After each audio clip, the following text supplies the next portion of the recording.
Speed up your customer data entry using Excel filter and search function.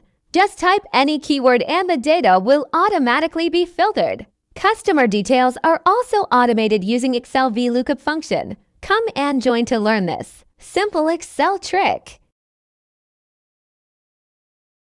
To start, go to Customer Table, type Ctrl-A, then Ctrl-T.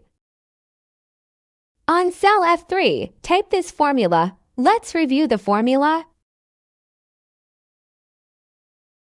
Return to Invoice sheet and create a data validation list.